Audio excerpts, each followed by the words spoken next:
আমি দাঁড়িয়ে আছি ভোজাড্ডার বিশ্বজিৎকে চেনেন আপনারা, ইউটিউবার।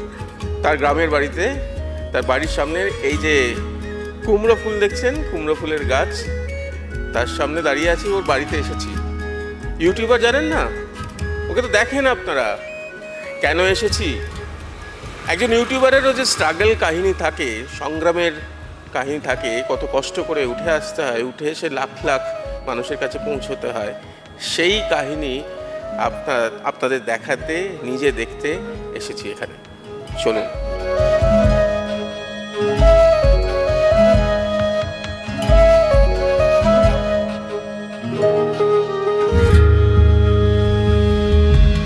মানে আমি ছোট থেকেই খেতে ভালোবাসতাম, মানে খেতে ভালোবাসতাম, সেইখান থেকেই এইদিকে আসা, খাবারের প্রতি ভালোবাসা থেকে। আমি মানে জার্নিতে ব্লগার খায় না মাথায় দেয় কোনোদিনই জানতাম না। মানে আমি তখনের কথা বলছি, তখন কিন্তু ভিডিওর এত চল হয়নি, তখন স্ট্যাটিক পোস্ট ছিল, ছবি দেওয়া হতো আর ডেসক্রিপশনে লেখা হতো। আমি শুধু দেখে দেখে ভাবতাম যে এই লেখাগুলো কোথায় পাচ্ছে এরা, এই ডিটেলগুলো পাচ্ছে কোথায়। তো খুঁজে বের করতে হবে যে কী করে পাচ্ছে, কী সুন্দর সুন্দর ছবি, কী সুন্দর সুন্দর ডিটেলে লেখা, খুঁজে বার করতে হবে। ওই খুঁজতে খুঁজতে খুঁজতে খুঁজতেই স্ট্যাটিক পোস্ট শুরু, তারপরে আস্তে আস্তে ভিডিওতে আসা, ভিডিও যখন মুভ করা শুরু করলো, তো এরকমভাবেই হয়েছে জিনিসগুলো, সব কিছুই করতে হবে। ছেলে একটা সময় তো খুব কষ্ট করেছে। ছেলে একটা সময় অনেক কষ্ট করেছে, খুব স্ট্রাগল করেছে, বিশেষ স্ট্রাগল করে আজকে এই জায়গাটা এসেছে। ওর একটা সার্টেন এজে যে সময় পয়সা রোজগার করার কথা, সেই সময় হয়তো সেরকমভাবে পয়সা রোজগার করতে পারেনি। ও যখন এ করে, মানে তো বড় বড় জায়গায় খেলো, সমস্ত জায়গায় যায়, টেস্ট করে। তবে কি দিনের শেষে কি বাবা তুমি কোন রান্নাটা খেতে পছন্দ করে আপনার? আমার হাতে ও মাংস রান্না খুব পছন্দ করে। ও সবসময় ও মাংস খেতে গেলেই ও বলে যে তুমি রান্না করো। প্রেম করে বিয়ে দেখে শুনে শ্বশুরমশাইয়ের সামনে? না, শ্বশুরমশাই সবটাই জানেন।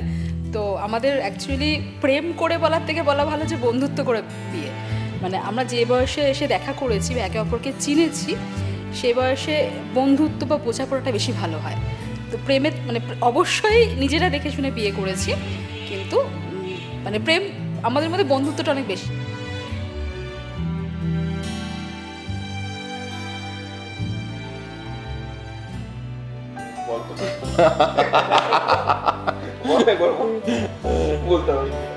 তো অলরেডি খাওয়া দাওয়া দেখতে পাচ্ছেন আমাদের সামনে চলে এসছে, যেখানে ফ্রাইড রাইস রয়েছে, তার সঙ্গে আমি দেখতে পাচ্ছি স্যালাড রয়েছে, মাটন কষা রয়েছে।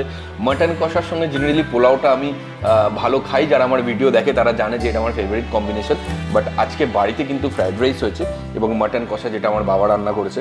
ফ্রাইড রাইসে দেখতে পাচ্ছি প্রচুর পরিমাণে ভেজিস রয়েছে, কাজু কিশমিশ সমস্ত কিছু রয়েছে, আর বাড়ির তৈরি মাটন কষা, যেটা মানে এর সঙ্গে হোটেলের খাবারের কোনো তুলনা হয় না, এটা অতুলনীয়। ওটার তুলনা হয়, এটা অতুলনীয়। কথা বলতে কে শিখিয়েছে? ওটা ভগবান শিখিয়েছে, ওটা ভগবান শিখিয়েছে। মজার ব্যাপার হচ্ছে, প্রথমে এই ইউটিউবার একজন একটা প্রফেশনও হয়, সেটার ব্যাপারে অনেকের ধারণাই ছিল না, বা আমার বাড়িতে অনেকের ধারণা ছিল না। তো এখন যেরকম হয়, এখন জানার পরে বা জিনিসগুলো দেখার পরে, বিশেষ করে ওর ভিডিও দেখার পরে, আমার ওখানে তো সবাই, আমার বন্ধু বান্ধব থেকে শুরু করে যারা আত্মীয় স্বজন আছে প্রত্যেকে ওর ভিডিও দেখে, মানে রীতিমতো প্রত্যেকটা ভিডিও খুঁটিয়ে খুঁটিয়ে দেখে, আমার মা সমেত। তো জানার পরে আরও বেশি এখন মানে অনেকে এটাও হয়েছে, আমার মাকে জিজ্ঞেস করেছে যে ওর মতো ইউটিউবার হতে গেলে কোথায়, কোন কলেজ থেকে পাস করতে হবে, কোন কলেজে পড়াশোনা করতে হবে। মানে এটাও তাদের একটা যে কোনো কোর্স করতে হয় নাকি ইউটিউবার হওয়ার জন্য। ইউটিউবার এইটা আপনি জানতেন যে এরকমভাবে বলা হবে? তো বাবা মারা এখন যদি কাউকে বলি যে বাবা আমি ইউটিউবার হব, না সেইভাবে কিন্তু ও হয়নি। ও অটোমেটিক্যালি এই লাইনে থাকতে থাকতে চাকরিও করলো না, চাকরিও ঠিক মতন লাইক করে না। চাকরি পাওয়া যায় কিন্তু 10টা বেশি আমার জন্য নয়, এটা হচ্ছে ওর বক্তব্য। সবসময় ফ্রম ভেরি বিগিনিং ও আমাকে বারবার বলে এসেছে, ওর মাকেও বলে এসেছে। চাকরি করলে করতে পারতো, আরামসে চাকরি করতে পারতো। কচুরি খাবো, পকেটে পয়সা আছে। হ্যাঁ, মানে আমার সেভারাল ডেজ হয়েছে, মানে আমি খেতে ভালোবাসতাম, যেটা আমি আগেই বললাম।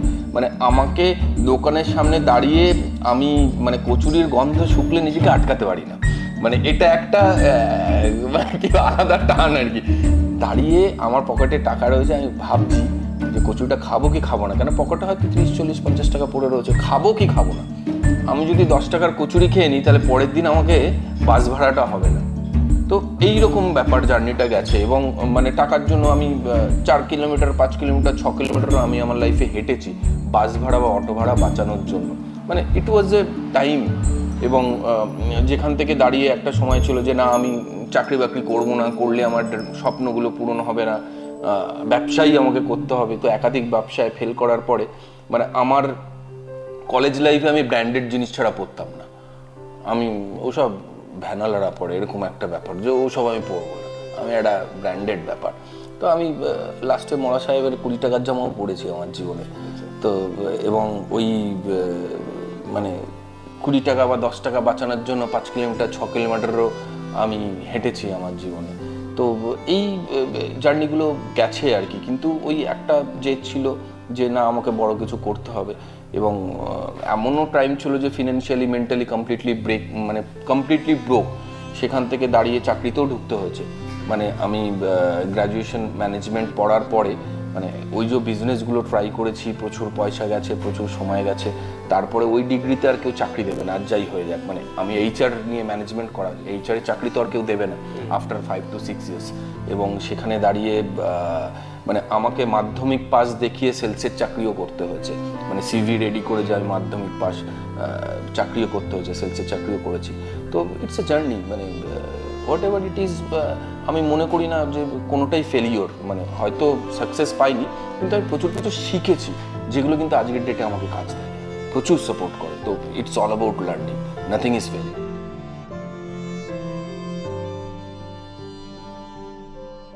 যখন স্ট্রাগলও করেছে তখন আমার সাথে ওর কোনো পরিচিতি ছিলই না।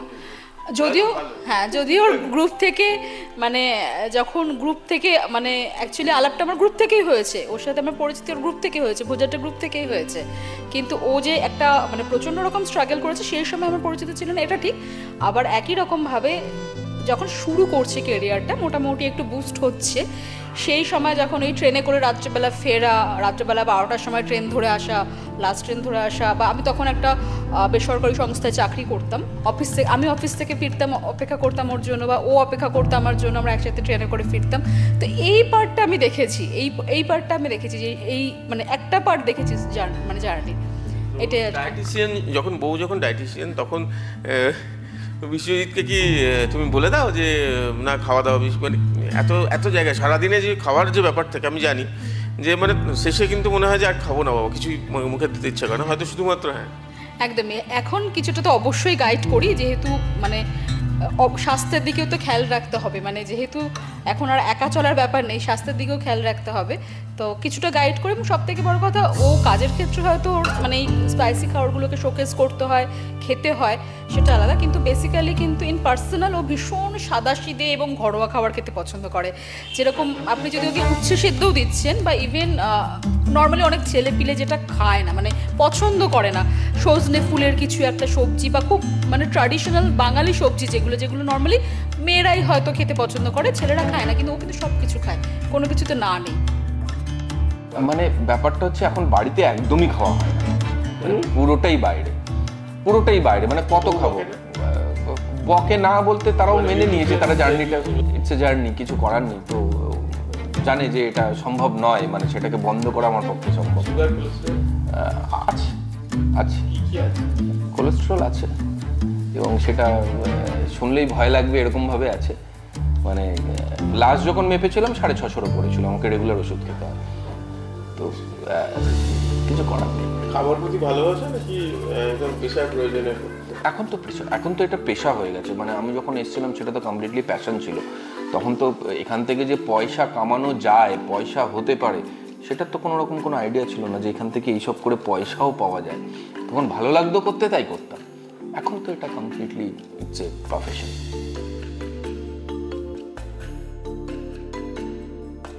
যা করতে পারতো তার থেকে এখন যা করছে তার অনেক বেশি। এটা ঠিকই যে একটা সরকারি চাকরি কত টাকা মাইনে দেয়। আর আমি যখন চাকরি করেছি আমি যখন চাকরি করেছি তখন ক টাকা মাইনে পেয়েছি, মানে কিছুই পাইনি বলতে গেলে চলে। সম্মানটা বলতে ওই সরকারি চাকরি করে, সেন্ট্রাল গভর্নমেন্টের চাকরি করে, অমুক করে। আর এই যে ইউটিউবারের সম্মানটা সব জায়গায়। আমি একদিন বারাসাতে দাঁড়িয়েছিলাম, আমি আরও আসছিলাম, হঠাৎ করে 3টে ছেলে আসলো যে স্যার আপনার তো ভিডিও দেখি, খুব ভালো লাগে, একটা সেলফি তুলব। আমি একটু সাইডে সরে গেলাম এবং ছেলে প্রত্যেকে আলাদা আলাদাভাবে সেলফি তুললো। সে ওকে নিয়ে সেলফি তোলার ভিড়, ওকে নিয়ে যা উড়ে আমি স্টান্ড হয়ে গেছি যে না, ও এমন একটা জায়গায় চলে গেছে। শুধু তাই নয়, ওর তো দেখি সিনেমা আর্টিস্টদের সাথে, শুভশ্রী গাঙ্গুলির সাথে ওকে আমি দেখেছি, এবং আরও সিনেমা আর্টিস্টের পরমব্রতর সাথে আমি দেখেছি ওকে। আজকে একটা জায়গায় ও চলে গেছে। বিশ্বজিতের প্রেজেন্টেশন কিন্তু একেবারেই অনবদ্য বলতেই হবে, কারণ ওর একটা বলার নিজস্ব স্টাইল আছে, সেটা নিয়ে ও একটা নিজস্ব একটা স্টাইল ক্রিয়েট করেছে, ও একটা আইকন এখন। তো সেরকমই একটা মানে ব্লগারদের মধ্যে যদি বলতেই হয়, বিশ্বজিৎকে কিন্তু একটা আইকন হিসেবে ধরা যেতেই পারে।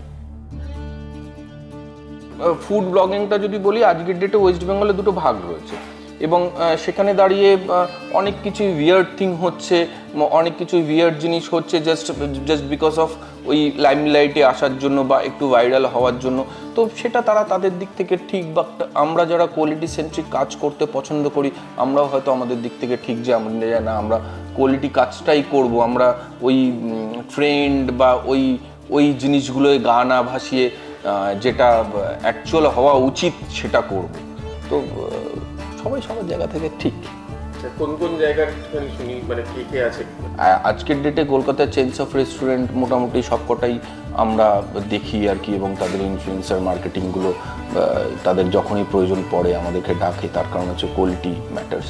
আমিয়ার সঙ্গে আমাদের কাজ হয়, ওদের সঙ্গে কাজ হয়, ভূতের রাজা, কলকাতা রাজবাড়ি। তো চেইনস অফ রেস্টুরেন্ট যারা রয়েছে তারা সবাই তাদের যখনই ভিডিও মনে হয় যে সোশ্যাল মিডিয়ায় ভিডিও দরকার, ফার্স্ট ফোনটা হয়তো আমাদের কাছে আসে, এটাই প্রাপ্য আর কি। আমার সেভারেল প্ল্যাটফর্ম রয়েছে, social media, Facebook, Instagram, YouTube সমস্ত কিছু যদি কম্বাইন করা হয় 20 লাখের ওপরে ফলোয়ার্স রয়েছে।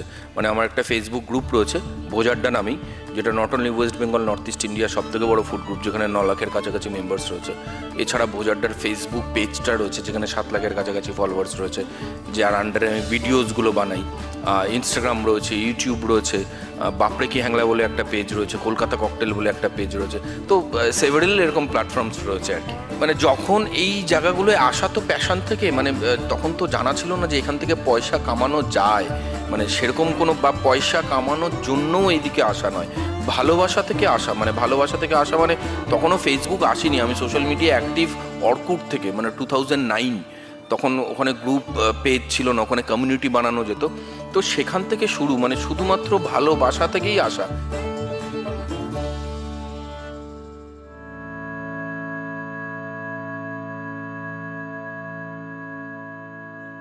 আজকে ওর মা দেখে যেতে পারলো না, ও প্রতিষ্ঠিত হয়েছে, ও একটা জায়গায় এসেছে, ও একটা সেলিব্রিটির জায়গায় এসে গেছে ধরতে গেলে, সেইটাও ওর মা কিন্তু দেখে যেতে পারেনি। ওর মা 3 বছর হয়েছে গত হয়েছে, কিন্তু তখনও ও সেই জায়গাটায় নিতে পারেনি।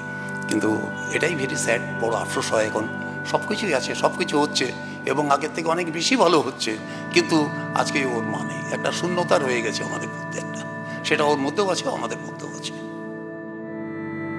মানে মা স্ট্রাগেলটা দেখে গেছে, মা জার্নি স্ট্রাগেলটা দেখে গেছে। তার কারণ মানে আমি অ্যাকচুয়ালি মানে কি বলবো, মানে কাইন্ড অফ ম্যাডনেস ছিল আমার আর কি। মানে ম্যানেজমেন্ট পাস করার পরে কখনো চাকরি বাকরি করিনি, যে আমার যে ড্রিমগুলো রয়েছে সেই ড্রিমগুলো চাকরি বাকরি করলে পূরণ হবে না। তো তার ফলে প্রচুর স্ট্রাগল করতে হয়েছে, অনেক ব্যবসা করেছি, ফেলিওর হয়েছে, প্রচুর স্ট্রাগল আছে জার্নিতে। মানে তারপরেও মানে কি বলবো, মানে ওই মানে একটা সোলেস বাবা, যা হবে হবে দেখা হবে, বা আমি তো এটাই করবো। তো এই যে ব্যাপারটা এখান থেকে উঠে এসে করতে করতে করতে করতে এগুলো থেকে যে পয়সা ইনকাম করবো বা এরকম কিছু কখনো ছিল না, but still right now I am doing this. তো এবার ওই জার্নিতে প্রচুর পতন দেখেছি আর কি, পতন দেখেছি, মানুষজন দেখেছি। আর মানে জার্নিটা অ্যাকচুয়ালি ডিফারেন্ট। তো এখন ব্লগিংটা অনেকটা সবাই ঘরে ঘরে করছে, বাট যখন আমরা স্টার্ট করেছিলাম ওটা কিন্তু ডিফারেন্ট একটা জার্নি ছিল, খুব খুব মুষ্টিমেয় কিছু অল্প লোক করতো। তারপরে জার্নিতে সাপোর্ট পাওয়াটা খুব টাফ ছিল, তার কারণ এটা ট্রায়াল অ্যান্ড টেস্টেড মেথড না। এখান থেকে যে পয়সা কামানো যাবে, এখানে করে একটা কেরিয়ার হতে পারে, সেটা সম্বন্ধে কারোর কোনো আইডিয়া ছিল না। ও তো বাড়িতে বসে থাকে, ফেসবুক করে, কোনো কাজ বাজ নেই, পাড়ার লোক, আত্মীয় স্বজন, বাড়ির লোক একই কথা বলতো, মানে ইচ অ্যান্ড এভরি ওয়ান। বাড়িতে বসে সারাদিন ফেসবুক করে, কোনো কাজ নেই, বকাটে ছেলে একটা। তো স্টিল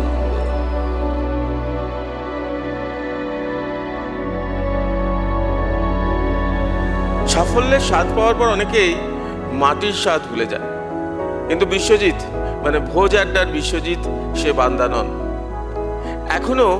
তাই কাজের শেষে গ্রামের বাড়িতে না ফিরলেই নয়, ফিরে আসেন। মায়ের হাতের রান্না মিস করেন, বাবার হাতের রান্না না খেলে ভোজ জমাটি হয় না প্রতিদিনের, সেজন্য ফিরতে হয় গ্রামে।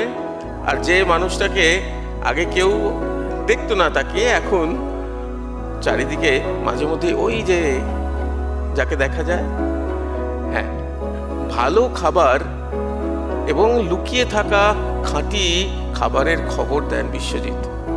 আর দিনের শেষে বাড়িতে সাফল্যের স্বাদ পেয়ে মাটির স্বাদ ভোলাটা কিন্তু একেবারেই ঠিক কথা নয়। সুরজিতের সঙ্গে প্রীতম দে, ক্যালকাটা নিউজ।